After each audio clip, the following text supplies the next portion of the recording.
Assalamualaikum warahmatullahi wabarakatuh. Saya Sofira. Saya akan mempresentasikan hasil kerja kelompok kami, yaitu yang berjudul pendekatan Waldorf pada pendidikan anak usia dini.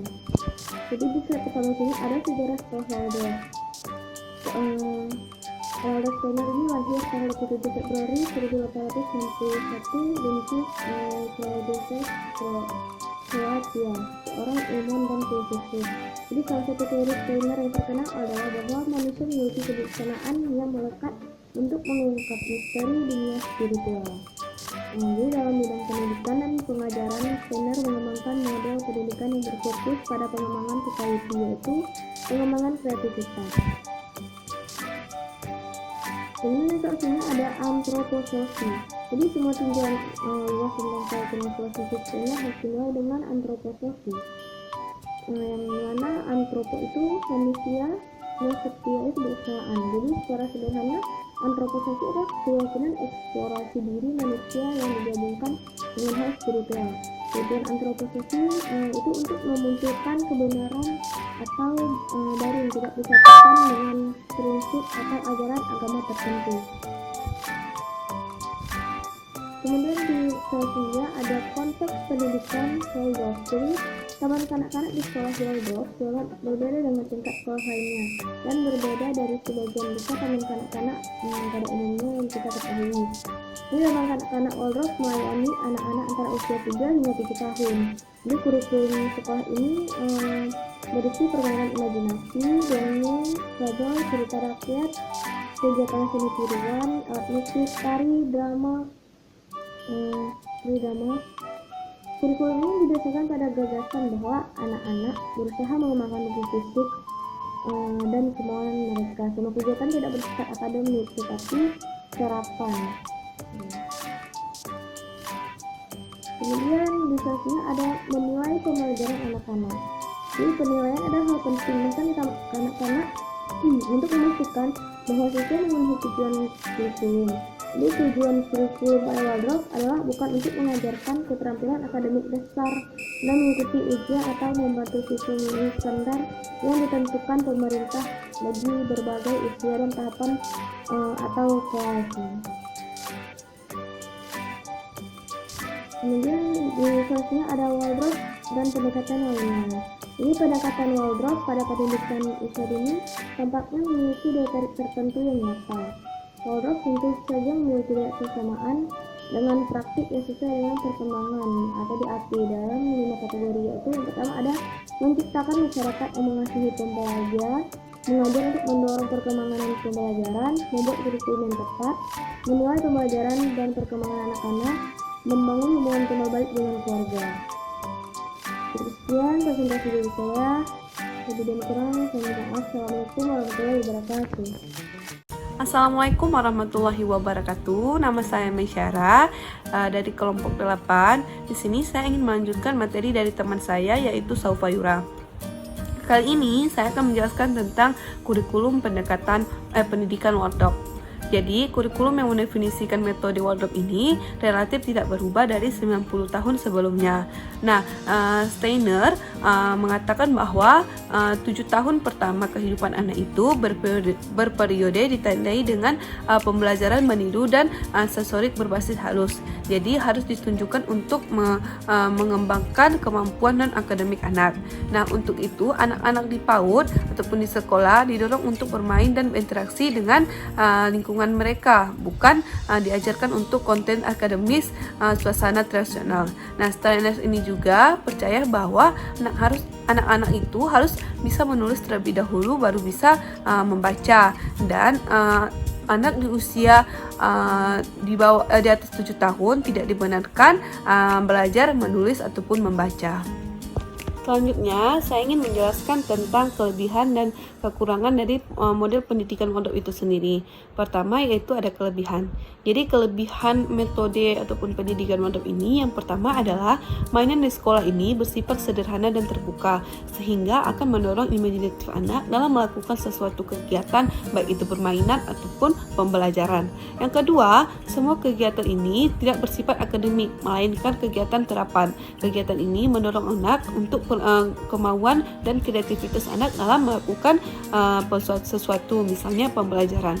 Nomor 3, model ini menekankan bahwa masa anak usia dini ini adalah masa emas. Jadi anak yang bila dikembangkan secara baik potensinya, maka akan berkembang baik pula lah semua aspek yang ada pada diri anak tersebut.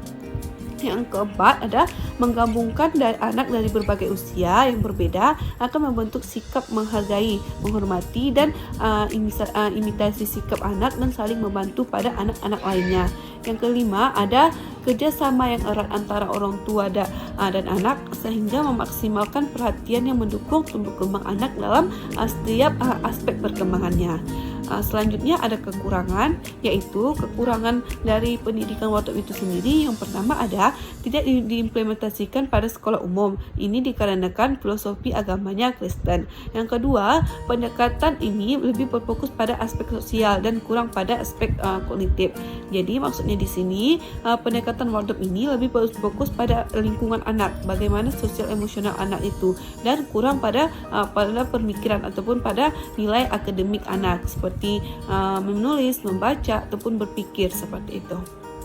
Selanjutnya, saya akan menjelaskan tentang implementasi pembelajaran wardrob ini di negara. Jadi, ini berpusat pada karakteristik programnya. Yang pertama ada menciptakan masyarakat pembelajar itu yang peduli. Jadi pendekatan PAUD pada wardrob ini menggabungkan elemen-elemen masyarakat tertentu ke dalam rancangannya. Nah, pentingnya lingkungan fisik, pengelompokan usia, kegiatan yang terjadwal ataupun terencana, dan hubungan sosial itu seluruhnya dibahas dalam menciptakan masyarakat yang peduli ini. Nah, yang pertama yaitu ada kepekaan anak pada lingkungannya. Jadi Steiner ini memulai dengan lingkungan yang mencakup tata letak dan ruangan kelas yang digunakan oleh anak dalam setiap kegiatan ataupun pembelajaran. Lingkungan ini adalah tempat yang terpenting untuk anak memulai segala sesuatunya.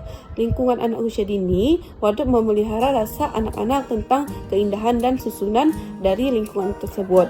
Steiner merasa bahwa anak-anak sangat peka terhadap lingkungan mereka, sehingga dapat menyerap informasi melalui kelima indera dan merasakannya ke seluruh tubuh mereka, seperti itu. Yang kedua, ada pentingnya imitasi dan permainan. Jadi, pentingnya imitasi dan permainan ini, guru wardrob yakin bahwa penting untuk memberikan anak-anak sesuatu yang berharga untuk ditiru. Nah, melalui kegiatan peniruan ini, anak-anak dapat belajar tidak hanya untuk melakukan tugas mereka di lingkungan kelas, tetapi untuk mengandalkan orang lain. Nah, permainan adalah metode yang paling penting untuk anak usia dini, di mana di dalamnya anak-anak dapat mengembangkan rasa percaya dirinya, rasa kemasyarakatannya, dan rasa ingin tahunya. Nah, jadi permainan ini memberikan kesempatan anak rasa aman untuk melakukan interaksi sosial, baik itu di lingkungannya maupun dengan teman sebayanya. Nah, anak-anak bisa mencoba peran yang berbeda, menyelesaikan konflik dan melakukan berbagai metode komunikasi. Semuanya bermain pura-pura. Nah, jadi di sini dapat mengembangkan seluruh aspek yang dimiliki oleh anak dalam sebuah permainan tersebut. Yang ketiga, ada manfaat pengelompokan campur usia. Jadi, faktor usia ini berperan dalam masyarakat pembelajar wardrob yang mengasihi adalah pengelompokan beragam-ragam usia. Jadi, adanya perbedaan dari segi usia ini menawarkan contoh teladan bagi anak-anak yang lebih muda, sedangkan anak-anak yang lebih tua itu menghormati dan belajar dari model mereka itu sendiri. Jadi, manfaat dari campur usia ini ataupun pengelompokan usia ini, anak-anak yang lebih muda bisa belajar dari anak-anak yang lebih tua, dan anak-anak lebih tua dapat menghormati dan belajar apa yang mereka pelajari, seperti itu. Yang keempat, ada menerapkan hikmah dan rutinitas. Jadi wardrob ini berperan untuk membantu meningkatkannya rasa kemasyarakatan. Guru harus berusaha ataupun mendirikan sebuah kegiatan ataupun menerapkan rutinitas yang dilakukan setiap harinya ataupun setiap minggu maupun setiap pertahunnya. Jadi ada sesuatu rutinitas kegiatan yang setiap harinya itu dilakukan ataupun setiap minggu dan setiap tahunnya, seperti itu. Nomor 2, ada mengajarkan untuk mendorong perkembangan dan pembelajaran, yaitu ada 3 perasaan menyangkut tentang pendidikan anak usia dini yang disungkung oleh guru-guru wardrob. yaitu pertama ada penghormatan, antusiasme, dan pelindungan. Jadi penghormatan ini dapat diartikan sebagai sikap guru terhadap anak. Anak akan sangat lebih mudah dipengaruhi ataupun menyerap rangsangan dari lingkungan mereka melalui indera dan merasakannya ke seluruh tubuhnya. Dan penting bagi guru untuk memberikan rangsangan yang berguna bagi anak usia dini tersebut. Jadi menyadari bahwa seni mengajarkan itu memberikan banyak tantangan. Steiner ini mendesak agar orang-orang yang mengajarkan harus menerima peran mereka dengan antusias ataupun mereka memang profesional dalam bidang mereka seperti itu. Jadi tugas ketika seorang guru itu adalah memberikan pelindungan bagi semua anak yang mereka asuh baik secara fisik, emosional, sosial, dan psikologi anak tersebut. Nah, guru dapat memberikan lingkungan yang bebas dengan tekanan irama yang menyenangkan yang memungkinkan anak dapat benar-benar merasakan kesenangan ataupun kenyamanan dalam proses pembelajaran tersebut. Yang kedua, ada menyediakan lingkungan yang responsif. Jadi, pengajaran yang memberikan ruangan perkembangan dan pembelajaran ini mengharuskan guru menciptakan lingkungan yang menyenangkan dan responsif. Maksudnya di sini adalah keindahan estetis dan rasa hangat penerima dibahas sebelum melakukannya mainan dan materi yang disediakan oleh guru untuk anak.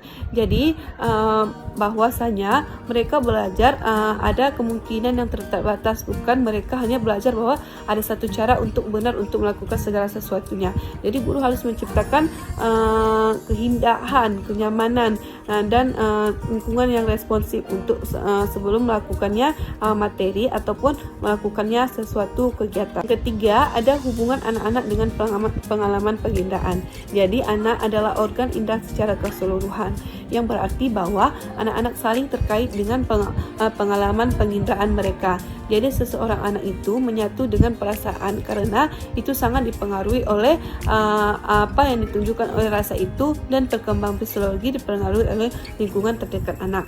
Jadi anak juga bisa berinteraksi dengan lingkungannya dan mencari pelampiasan dengan cara-cara yang tidak diterima secara sosial.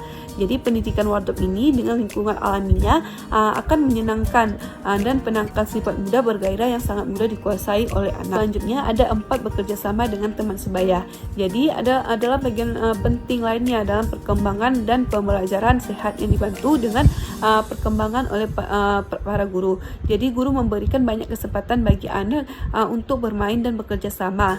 Baik itu jadi bekerja sama dengan teman sebaya ini adalah salah satu hal yang penting untuk meningkatkan perkembangan anak baik dari segi kognitifnya, sosialnya, dan lain sebagainya. Yang kelima ada belajar dengan melakukan.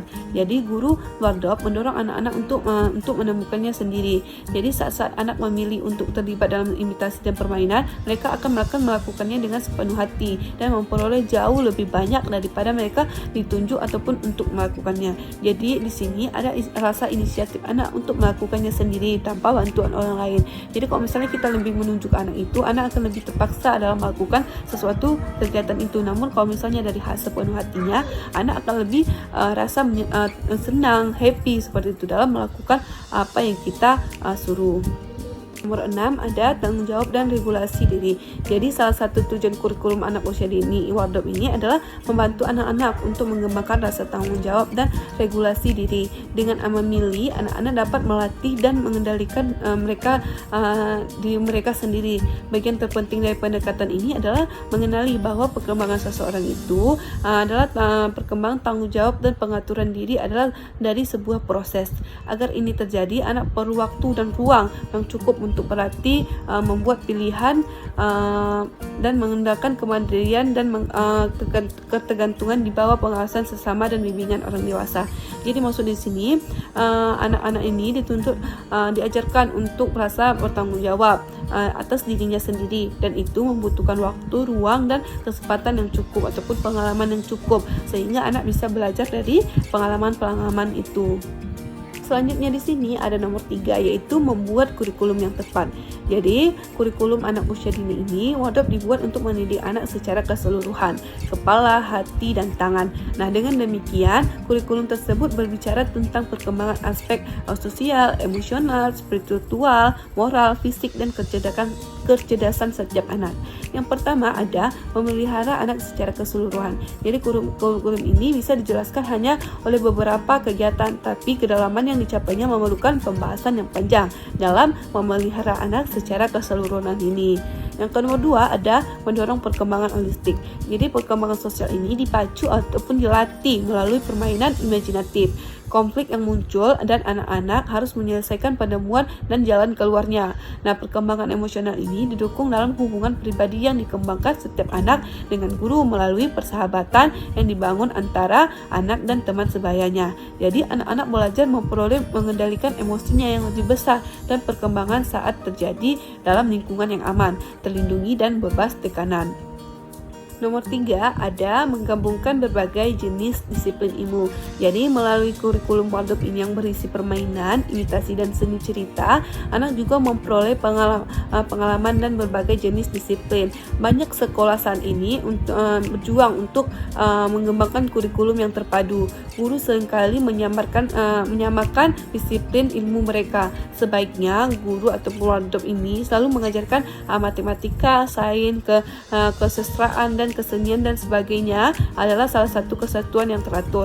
Nah, landasan bagi kemampuan membaca, menulis dan berhitung misalnya diletakkan melalui pengalaman setiap harinya seperti pertunjukan boneka dan menata meja untuk saat makan makanan-makanan yang kecil seperti itu. Yang keempat ada mempertahankan keteguhan kecerdasan.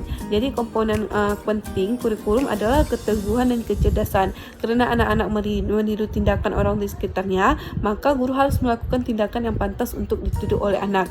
Guru harus dapat mencontohkan tugas sehari-hari yang diperlukan dan merawat sekolah dan rumah, termasuk memperbaiki dan membersihkan, memasak dan mencuci.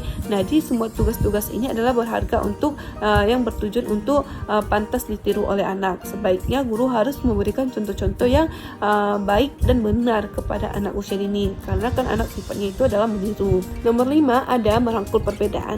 Jadi pendidikan Waldorf ini bisa dipandang sebagai program multikultur. Nah, contohnya karena dengan mudah mengadaptasi budaya dan warisan-warisan anak dan masyarakat yang dilayani. Jadi tujuan pendidikan Waldorf itu sendiri adalah menyediakan pendidikan menuju kebebasan. Jadi untuk anak-anak yang menjadi alasan mengapa tujuan adalah membantu anak-anak untuk mengembangkan penilaian mandiri yang kuat. Nah, jadi kurikulum Waldorf ini pada dasarnya merangkul perbedaan dan menciptakan keseimbangan yang mengasihi. Jadi adanya perbedaan dalam setiap anak ini yaitu menciptakan ataupun memberikan rasa kebebasan setiap anaknya dan menjadi anak lebih mandiri. Jadi kesimpulan dari materi kami kelompok 8 adalah pendidikan anak usia dini ini Waldorf ini menjelaskan tentang konteks dan karakteristik dari anak-anak, di mana setiap anak-anak harus melewati ataupun pencapaian tahapan perkembangan yang sesuai dengan usianya. Pendidikan Waldorf ini dijelaskan bahwa dalam pendidikan anak-anak harus diutamakan adalah motorik dan keterampilan, di mana dua hal tersebut akan memberikan perkembangan yang baik bagi anak.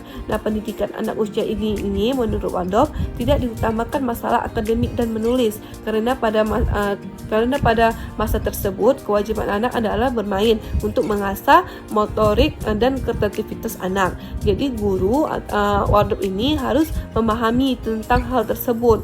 Guru ataupun Waldorf ini diwajibkan menghargai masa tahapan anak-anak dan harus membebaskan anak-anak dari hal akademik yang harus mengutamakan konteks dan karakteristik anak. Jadi sekian dari materi kami. Apabila ada kekurangan kami mohon maaf. Saya ucapkan terima kasih. Assalamualaikum warahmatullahi wabarakatuh.